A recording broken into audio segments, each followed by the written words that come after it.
ছাব্বিশের বিধানসভা নির্বাচনে নন্দীগ্রামের পাশাপাশি ভবানীপুরেও প্রার্থী হয়েছেন শুভেন্দু অধিকারী। সেই মতো দুই জায়গাতেই প্রচারে জোর দিয়েছেন তিনি। শনিবার নন্দীগ্রাম ২ নম্বর ব্লকের রামচক, গোপালচক, বাণীবিতান, আসততলা এলাকায় ভোট প্রচার করেন বিজেপি প্রার্থী শুভেন্দু অধিকারী। প্রচারের অংশ হিসাবে গ্রামে ঢুকে সাধারণ মানুষের সঙ্গে সরাসরি যোগাযোগ করেন।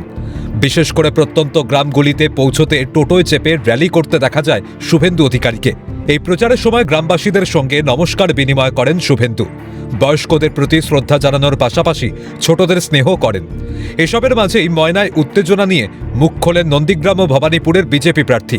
শনিবার ময়নার তৃণমূল প্রার্থী চন্দন মণ্ডলের ওপর হামলার অভিযোগ ওঠে বিজেপির বিরুদ্ধে। মাথা ফাটে এক তৃণমূল কর্মীরও। এই প্রসঙ্গে শুভেন্দু অধিকারীর দাবি, এ কাজ বিজেপির কেউ করেনি। সেই সঙ্গে তিনি অভিযোগ তুলে বলেন, ৬ মাস লক্ষ্মীর ভাণ্ডার বন্ধ রাখা হয়েছিল, সেই কারণেই বিক্ষোভ দেখিয়েছে মহিলারা। দাবি বিজেপি প্রার্থীর। না, আমাদের লোকরা করে ৬ মাস লক্ষ্মীর ভান্ডার বন্ধ রেখেছিল, ওরা হাইকোর্ট করে আদায় করেছে। এই কারণে মহিলারা বিক্ষোভ দেখিয়েছে। তো স্বাভাবিক। ও কি তৃণমূলের বাপের টাকা নাকি? সরকারি টাকা আটকে রাখবেন কেন? ৭ কোটি লোককে মোদিজি রেশন দেয়, ৫৪ লক্ষ লোককে পিএম কিষাণ দেয়। আমরা বলি নাকি যে মুসলমানদের দেব না, তৃণমূলরা পাবে না? ৬ মাস আটকে রেখেছিলেন, তারপরে হাইকোর্ট গিয়ে ওরা করেছে, তাই ঝাঁটা দেখিয়েছে। ঝাঁটা দেখার মতো কাজ করলে ঝাঁটা দেখতে হবে। কলকাতার হরিশ চ্যাটার্জি স্ট্রিট থেকে নন্দীগ্রামের অলিগলি চষে ফেলছেন শুভেন্দু অধিকারী। প্রচারে কোনো খামতি রাখছেন না।